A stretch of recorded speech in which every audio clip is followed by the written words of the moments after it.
transición. Una semana donde han pasado muchas cosas.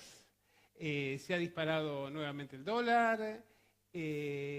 Un funcionario de primera línea del gobierno dice que la gente no debe cobrar por no trabajar y por eso plantea impulsar el empleo basura y la reforma laboral de la que estuvimos hablando la semana pasada. El presidente repite sus discursos dentro del ámbito oficial. Parece que hay bastante temor respecto de los resultados y se plantea que una eventual victoria de Cristina Kirchner, acompañado tal vez de un segundo lugar de Sergio Massa, pondría un punto de inflexión o tal vez significaría el inicio de la cuenta regresiva para Cambiemos. Por lo menos esa es parte de un discurso terrible, un discurso casi apocalíptico que viene ensayando desde hace tiempo este gobierno. Por un lado, a través de la polarización, nosotros o la nada, y por el otro lado, bueno, parece que a consecuencia de las políticas implementadas, la nada parece estar cada vez más cerca, pero no en el discurso, sino en la realidad. Los economistas dicen que las cuentas públicas no pueden resistir mucho tiempo. En lugar de una desaceleración de la inflación, lo que se está advirtiendo es un incremento a partir de los próximos tarifazos, de la curva ascendente del dólar. Es decir, realmente una situación que nos empieza a acercar a un momento de cambio. O no, tal vez eso lo decidirás vos con tu voto. Falta muy poquito, apenas 10 días o menos que esto, para que la sociedad argentina empiece a transitar un nuevo momento decisivo. Y a diferencia de otros momentos, no va a ser por una elección presidencial, va a ser por una elección legislativa. Antes, algunos dijimos y dijeron que era lo que venía, otros no lo creyeron. Ahora, con la experiencia a la vista, vos tenés que votar. Y aquí estamos en transición, analizando la política, qué es lo que pasa hoy, analizando qué es lo que puede pasar, analizando proyectos, porque lo que queremos es política con propuestas para que la Argentina efectivamente cambie, pero no en este sentido. Hoy tenemos un programa con varios invitados y realmente, bueno, es un gusto hacerlo. En primer lugar nos acompaña Inés Nercián, que es doctora en Ciencias Sociales, ¿sí?, de la Universidad de Buenos Aires. También dirige un observatorio de políticas electorales, ¿sí? Bueno, muchas cosas. ¿Es cierto que si gana Cristina estalla todo y el dólar se va a 25 pesos? Bueno, muchas gracias, Alberto, por la invitación. Bueno, sí, como vos decías en la introducción, hay una idea de instalar cierta campaña del miedo por parte del gobierno. La realidad es que el gobierno se está plebiscitando, ¿no?, en estas elecciones, y la otra realidad es que todas las encuestas, desde la más auspiciosa a la menos auspiciosa, colocan a Cristina en un lugar preponderante en la provincia de Buenos Aires. En segundo lugar, como decías vos recién, a Sergio Massa, o en tercer lugar. De todas maneras, aún ganando Cambiemos, no va a tener la mayoría parlamentaria, que hay que decir que tampoco la ha tenido durante este año de gestión.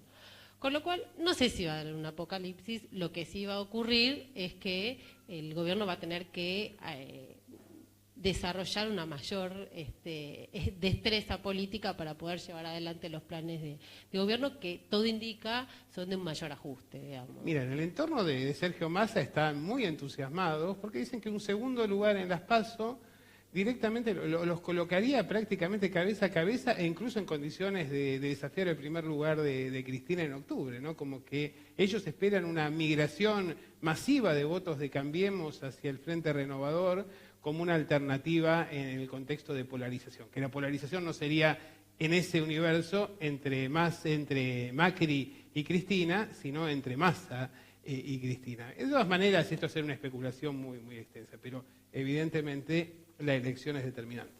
Sí, la elección efectivamente, como decíamos antes, se plebiscita el gobierno de Cambiemos, pero también se piensa y se permite proyectar de cara al 2019. Y en ese sentido, sí, por supuesto que tanto Massa como la propia Cristina, como, bueno, incluso el proyecto que no terminó de crecer y que no vamos a ver qué ocurre con Florencio Randazzo, también apuntaba, su proyecto, su expectativa política era convertirse en una figura de cara también al 2019. Eso es en efecto lo que está en juego. como decimos, ¿no? La política es muy vertiginosa, con lo cual hacer un pronóstico, doble pronóstico, ¿no? Ver cómo son los resultados electorales y quién logra capitalizar el generalizado descontento que hay respecto del gobierno nacional, que en efecto es así. Vos nombrabas un conjunto de indicadores que no son favorables para el conjunto de la sociedad. Y bueno, esa dinámica, la disputa capital-trabajo, ¿no? Tuvimos toda una primera parte del tramo del año de unas enormes movilizaciones, todo lo que fue marzo, una enorme cantidad de gente en la calle, y esto ahora quizá no se ve con mayor claridad porque está sobre la mesa la cuestión electoral, pero los conflictos gremiales van a volver a aparecer, digamos, como decíamos antes, la tensión capital-trabajo se va a ir expresando toda vez que el gobierno no encuentra un rumbo en materia económica y aquellas políticas de gobierno que se pretenden implican mayor ajuste. Sí, en realidad el gobierno lo que teme, y lo que creo que de alguna manera todos tenemos algún tipo de quisquillosidad, ¿no? Es ese presunto martes negro después de las PASO, donde deben renovarse 500.000 millones de LEVACs y saber si van a ir a la LEVAC o va al dólar, y si va al dólar se produce un escenario realmente muy grave, ¿no? Y creo que efectivamente, más allá de que sea una elección de medio término, aquí hay una cuestión de fondo, que es un gobierno que no genera confianza, ¿no? Es un gobierno que no se lo ve sólido, que se lo ve reculando cuando puede y que se lo ve sin políticas públicas. Se lo ve básicamente con políticas corporativas, beneficiando intereses particulares, operando sobre la justicia. Ahora esto me parece que es casi un mamarracho, ¿no? De anticipar el procesamiento de Cristina y hasta la prisión eventualmente, en el caso de que gane la primera vuelta. Realmente es lo más parecido al chantaje. Sí, yo diría de dos cosas, déjame señalar de lo que vos decís. Primero, el Poder Judicial como un actor gravitante en la vida política, que no es solamente en Argentina, lo vemos también en Brasil, lo vemos también en otros países, ¿sí? Bueno, en Perú también, digo, todo el proceso electoral que terminó con la candidatura de Kuczynski, la victoria final, en el medio el Poder Judicial corrió de la escena política a 2 o 3 candidatos, ¿no? Entonces, eso es como un dato de la Argentina y de América Latina, para no olvidar. Siempre hablamos de la corporación mediática, bueno, me parece que el siglo XXI ha traído otro actor en el juego político, que es el del Poder Judicial. En el caso de Argentina, como dijiste, se ve muy claramente. Y la otra cuestión central de lo que vos planteabas es que la economía no encuentra rumbo, no hay confianza. Y eso es interesante pensar, porque digo, todos los pronósticos, incluso del propio gobierno, era, bueno, gobiernan los empresarios van a confiar en un empresario. Desde Macri hasta el cuerpo de gabinete son todos que provienen de trayectorias del mundo privado empresarial. Bueno, sin embargo, ¿qué pasa con las propias burguesías locales que no terminan de confiar en las políticas de gobierno? Bueno, pero es que es un programa de lo que se llamaba la patria financiera, es decir, básicamente es un programa que desalienta cualquier tipo de inversión o de producción, destruye el mercado interno y básicamente lo que hace es fomentar la especulación y el envío de divisas por el país. Me parece que en ese contexto pensar que va a haber un despegue de la economía no creo que sea una cuestión de confianza, es una cuestión casi real en términos que la política pública está orientada efectivamente a que eso no pase. Y ahí hay algo que vos me dijiste, que me parece que es muy interesante como para introducir la segunda parte de este diálogo contigo, que es la cuestión comparativa, ¿no? Vos has estado trabajando el comportamiento de las élites políticas aquí en la Argentina y en Perú. Sí, bueno, en línea con lo que conversábamos antes, bueno, hay quizá también un signo de época. Digo, la historia de empresarios en la política no es totalmente nueva, pero efectivamente en América Latina hay un conjunto de indicadores que pueden dar cuenta de un signo de una época, que es la participación de empresarios en los gabinetes ministeriales. Y en el caso, vuelvo a decir, el caso de Perú, que suele ser muy relacionado con el caso de Argentina. De hecho, cuando los medios locales de la Argentina, cuando Pedro Pablo Kuczynski arma su gabinete, dicen es el gabinete de Macri, porque en efecto en los ministerios más sensibles, como producción, minería, incluso de trabajo, ha colocado hombres y mujeres que provienen del mundo empresarial, algunos que tienen una trayectoria totalmente del mundo privado, lo mismo que en el caso argentino. Entonces ahí hay una pregunta que tiene que ver con quizá, pongo entre comillas, porque todavía hay un mundo enorme para explorar, la novedad de la política latinoamericana, que es que los empresarios o las burguesías han optado por ejercer el poder político sin mediaciones directamente en el Estado.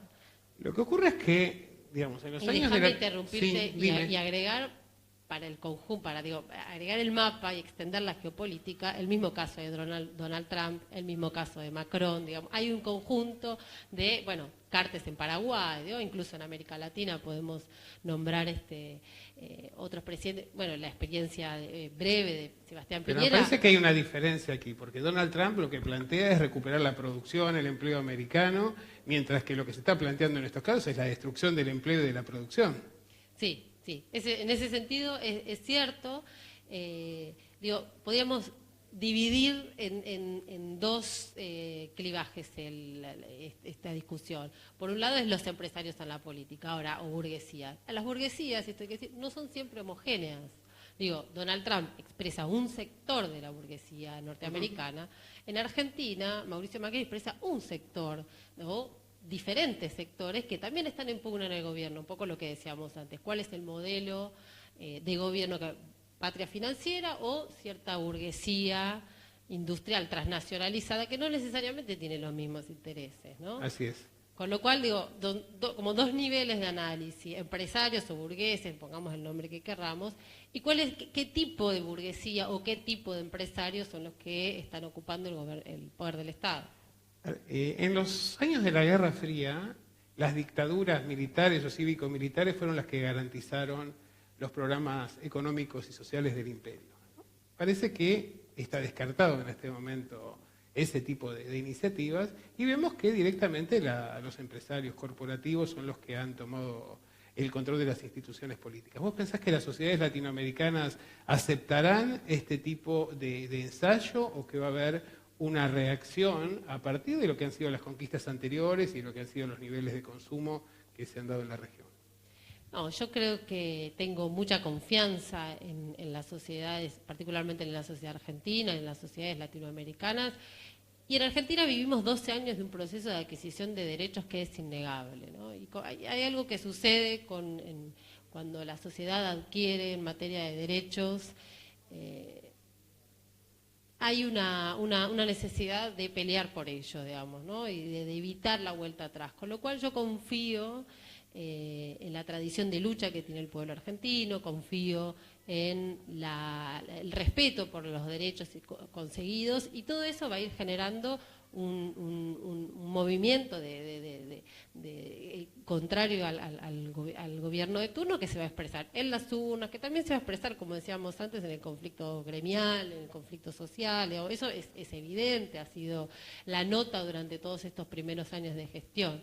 Con lo cual desde la perspectiva política eso se va a expresar a través de las urnas, pero también desde la conflictividad gremial, que es algo propio de la historia argentina. Y ese es el desafío que tienen estos gobiernos, que entienden a la política desde una perspectiva mercantilista, desde una perspectiva de recursos humanos, de una lógica de mercado, que no es la lógica del Estado, que no es la lógica de la sociedad, y no es la lógica de los actores sociales. Entonces, esa dificultad de comprender la lógica y la dinámica de la sociedad y de los actores sociales puede ser lo que le traiga mayores dolores de cabeza al gobierno nacional.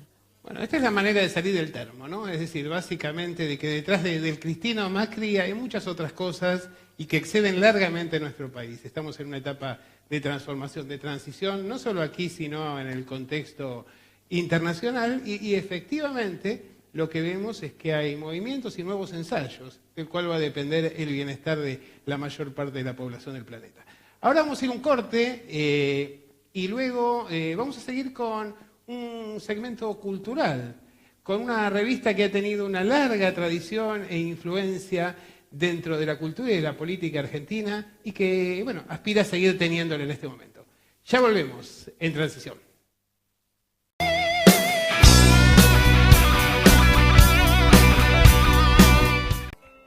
Seguimos aquí en Transición y en este segundo bloque nos acompaña Erika Blum, que es secretaria de redacción de la revista Hechos e Ideas.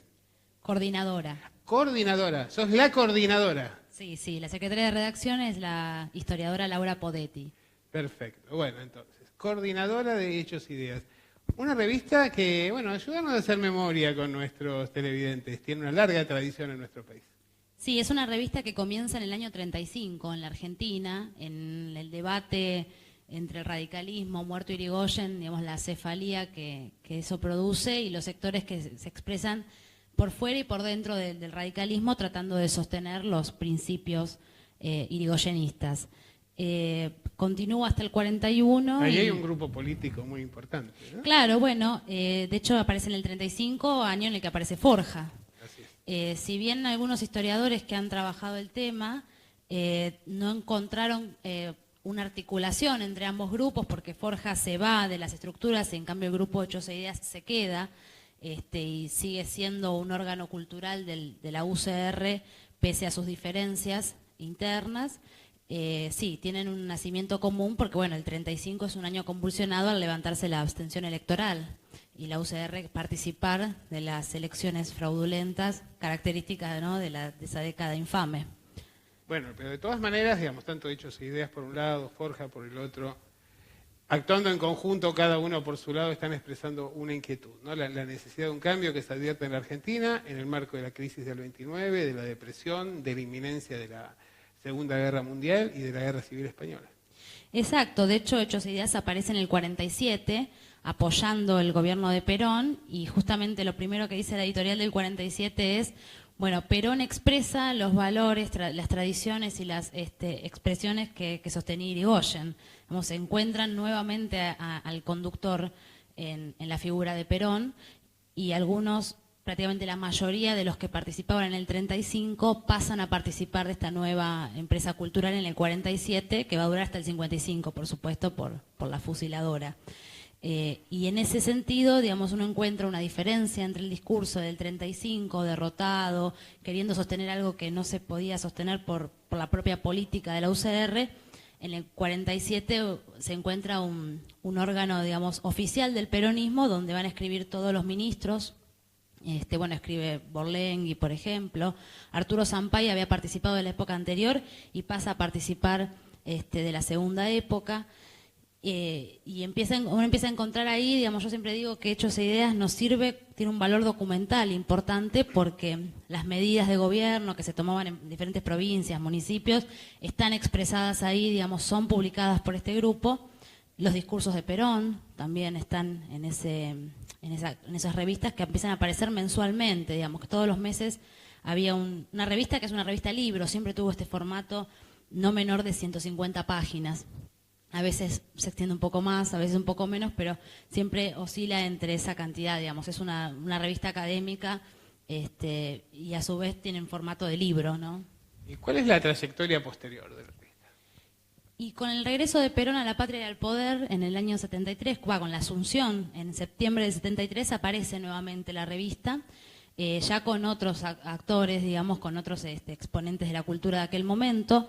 Quien la dirige en ese momento es Amelia Podetti, quien fue una filósofa de la Universidad de Buenos Aires y maestra de muchos, e inclusive fue profesora de nuestro actual Papa Francisco, y de una generación de jóvenes que se venían comprometidos con el regreso de Perón, y con esta idea de empezar a pensar el peronismo no como algunos sectores pensaban, como un medio hacia la construcción de otro sistema, sino como una doctrina y como una forma de ver el mundo, no solo para la Argentina, sino para el continente, digamos, para lo que emerge como tercer mundo.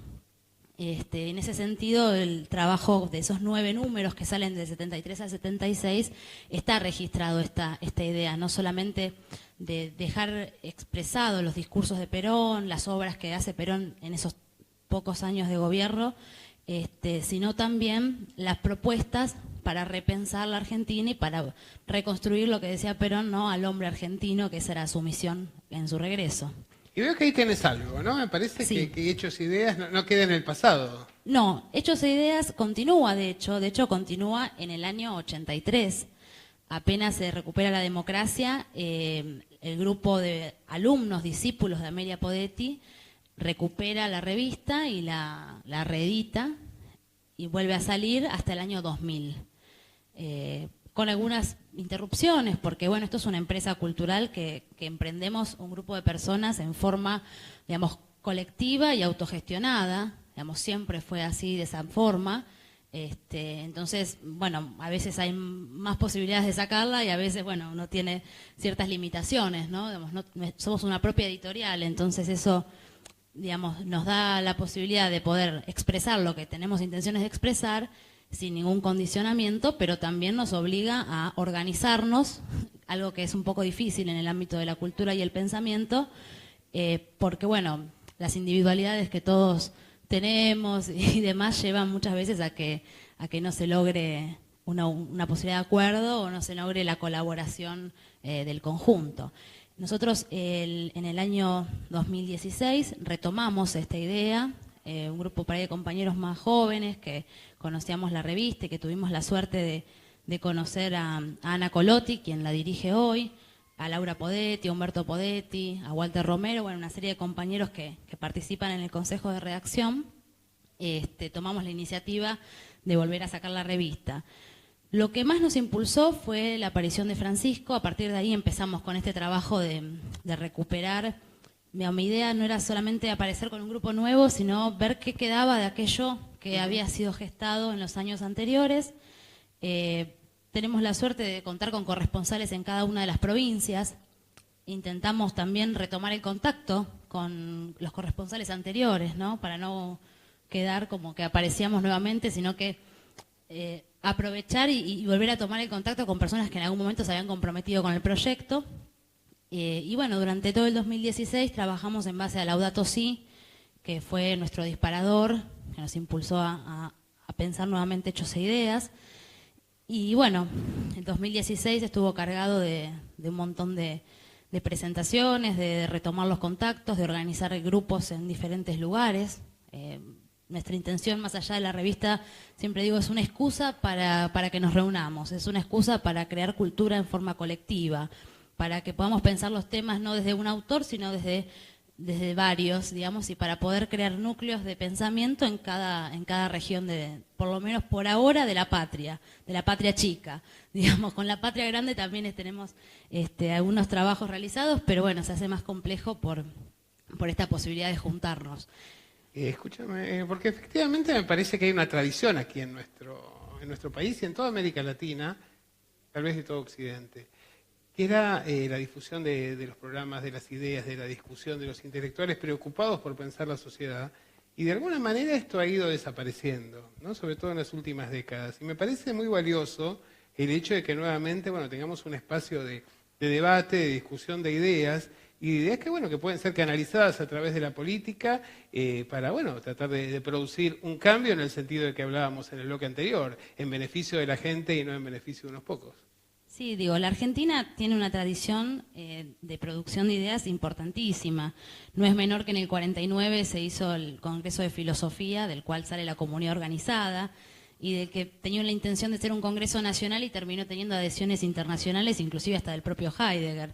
Digamos, hay una tradición cultural importante, digamos, de tradición de universidad pública que permitió el acceso a un montón de personas a la instrucción.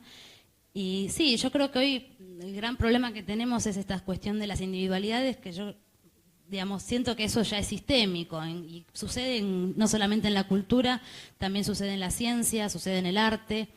Digamos, estamos imposibilitados de poder organizarnos. Esto es un pequeño aporte o es un intento, con las dificultades que también eso lleva, de poder organizar a la masa crítica, digamos, para empezar a pensar no solamente los temas históricos, que bueno, nosotros como somos de la historia generalmente ahondamos en esos temas, sino poder empezar las propuestas para resolver los problemas que hoy se presentan y en ese sentido, digamos, pensar los hechos y las ideas que nacen de los hechos y no la idea y luego el hecho, nos permite también no solamente pensarnos desde el ámbito académico, sino estar en diálogo permanente con los actores sociales que intervienen. De hecho, en este número... No, sobre este número no nos vas a decir nada, vas a hacer un aviso. Es decir, un anuncio de algo importante que pasa la semana que viene, y luego la semana que viene nos vas a contar cómo fue. Bueno, el día miércoles 9 de agosto a las 17:30 horas vamos a estar presentando la revista en la Casa de la Provincia de San Juan, en Sarmiento 1255. Bueno, vamos a compartir allí con diferentes invitados que nos van a estar acompañando y que han sido parte de artículos que salen en este número dedicado al diálogo entre los movimientos sociales y el Papa Francisco. Esta apertura que se empezó a dar, digamos, de darle un lugar central en la decisión y en la elaboración de políticas a los movimientos sociales. Bueno, muchísimas gracias, Erika. Vamos a un breve corte y ya está Marcelo Koenig aquí para charlar un poco sobre la política, las elecciones y las expectativas a futuro. Ya volvemos.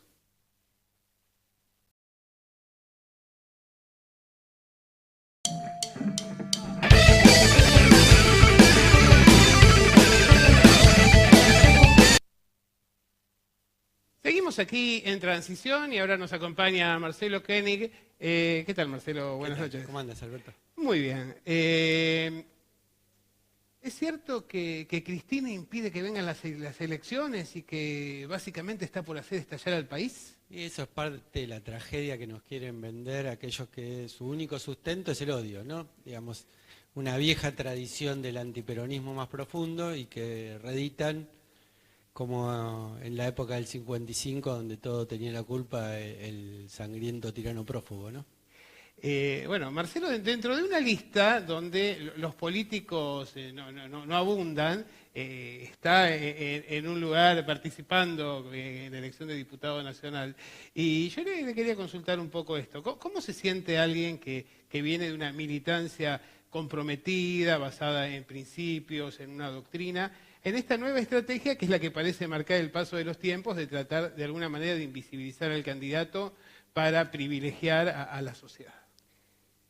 Encabezando una lista, Cristina, me parece que está claro que desde dónde se viene la política. Lo que está también claro es que hay una transformación en la comunicación, hay una transformación en desde dónde se quiere abordar a las personas de a pie, esta idea del ciudadano, que me parece que Cristina estuvo reflexionando a partir de la derrota, ¿no? De muchos sectores se planteaba la cuestión de la autocrítica, y yo creo que la autocrítica vale en la medida en que transforma la práctica, digamos. Y creo que eso es lo que está haciendo esta nueva etapa de un proyecto que es viejo como la Argentina.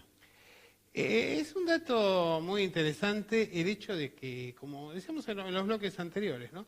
que el gobierno, o mejor dicho, la justicia a través de operadores informales salga a anunciar el procesamiento y hasta la cárcel de Cristina si le va bien en las elecciones, lo cual marca que esta idea de la transparencia, de la prescindencia, en realidad está bastante lejos de la gestión de Cambiemos. Yo voy a decir una cosa políticamente incorrecta, pero si uno le gusta un poquito la historia, y vos que sos historiador, el Poder Judicial, si hay algo que nunca fue, es independiente, ¿no? Siempre intervino en política, intervino en general, defendiendo, en general casi siempre, ¿no? Defendiendo los intereses concentrados, los intereses de los grupos económicos de todas las etapas históricas, defendiendo incluso, como la Corte del 30, el golpe de Estado de Uriburu. La verdad es que... Sí, o marcando la continuidad institucional de la dictadura cívico-militar respecto al gobierno democrático. Tal cual, que cada vez que tuvo que intervenir, Pero nunca ha sido de una manera tan desembonsada en tiempos democráticos. Lo que pasa es que lo que aparece como una contradicción es que muchas veces aquellos que hoy están en el poder, que son los dueños de la Argentina sin intermediarios, se llenaban la boca hablando de republicanismo y hoy demostraron de entrada, digamos, no nos olvidemos que quiso nombrar por decreto a 2 jueces de la Corte. Bueno, yo escuchaba a Morales ayer agarrando y diciendo que no iba a respetar el fallo de la Corte Internacional. No, una vergüenza. Jurídicamente realmente son un mamarracho, pero la derecha siempre se aferra a los principios cuando está afuera y cuando está en el poder hace cualquier cosa. Hay algo que a mí me llamó la atención, teniendo en cuenta cómo es nuestra justicia, ¿no? Que normalmente se ensaña con el débil, y que ha sido la telaraña de la que hablaba. Así es, efectivamente. ¿Y qué ha sido el fallo que se ha expedido hoy sobre Amado Vudú? Sí, evidentemente... me parece que el resultado electoral ya está empezando a hacer un run. Y yo creo que le empieza a pesar. Yo creo que les duele la reaparición de Cristina. Yo creo que muchos de estos sectores les parecía impensable que Cristina volviera a presentarse. y mucho más que tuviera el apoyo popular que ya tiene, ¿no? Así que me parece que ahí hay una clave para leer montones de decisiones que no solamente están viniendo ahora, sino que van a venir. Porque si hay algo que se acomoda con el poder es el Poder Judicial. Yo creo que sí, y hay algo que en realidad vos ya como secretario general de Descamisados, te quiero una reflexión, ¿no? Que es el hecho de que en general se habló muchísimo en estos años de la militancia rentada y demás, que no ha sido el caso de ustedes, en quien se ha puesto el foco de las acusaciones. Pero veo que en estos 2 años no hubo renta y siguió habiendo militancia. Difícilmente se hubiera puesto el foco en nosotros, porque la verdad es que la militancia nuestra, la militancia de los descamisados y las descamisadas, es una militancia que viene de antes que tuviéramos el Estado, en el 2003, y que seguramente va a seguir en la medida que haya argentinos y argentinas que quieran ponerse la patria al hombro. Vamos a seguir dando pelea. Y me parece que había todo un mito en relación a que la militancia es rentada, porque los liberales no pueden pensar que alguien puede tener las convicciones bien puestas, que puede tomar a la política como una forma de transformación de la realidad, como algo que lo impulsa, como para volver a Perón, como la causa que justifica su paso por la vida, ¿no? Ahora ya en rol de candidato, ¿por qué hay que votar a Cristina?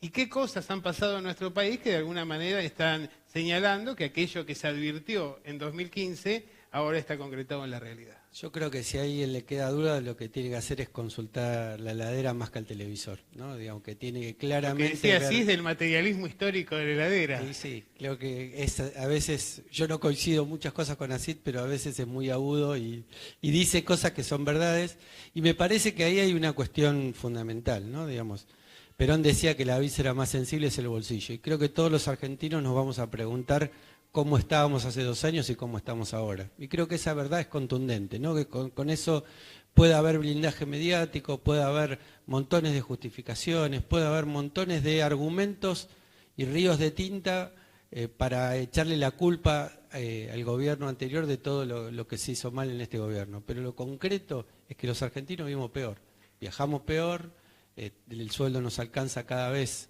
para menos parte de los días del mes, cada vez estamos deteriorando nuestras condiciones de vida, perdiendo derechos, y me parece que por eso vamos, digo, por eso se justifica la vuelta, solamente por eso, pero creo que además de eso, y en esta cuestión de que a mí no me queda tan cómodo el saco de candidato, es que nosotros además tenemos que pensar que tenemos que ser mejores para volver y tenemos que volver para ser mejores. Me parece que esta es una clave de pensar, no hacer todo lo que hicimos, sino animarnos a sintonizar con los deseos, los sueños, las aspiraciones de nuestro pueblo para ver cuáles son las cosas, las múltiples cosas que nos quedaron pendientes por hacer. Hay una preocupación dentro del espacio de la oposición en general a que el gobierno, digamos, que el diablo meta la cola en el escrutinio. ¿Y hubo algún diálogo o aproximación de gente cercana a Cristina con el espacio de Massa y demás, por lo que dicen los medios, también con el espacio de Randazzo? Digo, ¿realmente existe esa preocupación? ¿Vos pensás que el gobierno llegaría en vistas de lo que son los resultados y la realidad cotidiana y las expresiones de crítica a una instancia de esas características? Yo creo que la derecha del gobierno es capaz de cualquier cosa, pero creo que no ese es el camino, que en todo caso el camino que va a hacer la derecha, que digamos, el camino extremo que puede llegar a ser la derecha cuando se vea desesperada es romper la institucionalidad, porque como decíamos antes, no son muy respetuosos de la institucionalidad. De hecho, si uno mira los apellidos de todos los golpes de Estado de la Argentina, están muy emparentados con todos los apellidos que hoy nos gobiernan. Así es. Así que la verdad es que a mí me preocupa más eso que metan la cola en el proceso electoral, porque me parece que no es tan fácil eso. Siempre se agita el fantasma del proceso electoral, el fraude informático. Sí, bueno, pero no había una empresa de estas características de Indira en el medio, sí, como en estas elecciones. Está claro que si no hubiese tenido un fracaso en el Congreso con toda la cuestión del voto que querían meter, ahí hubiese sido mucho más complejo. Bueno, nos quedamos sin tiempo, lo vamos a invitar a Marcelo después para analizar el resultado de las PASO nuevamente.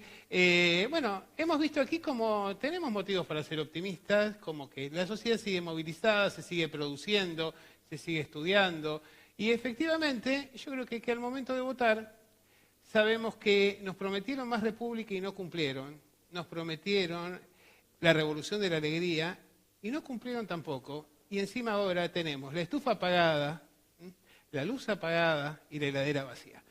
La semana que viene hay que votar. Por eso vamos a hacer un programa desligado de la política electoral inmediata, pero con una preocupación social. Y el otro domingo creo que se juega en buena medida el futuro de todos nosotros y de todos los que nos siguen.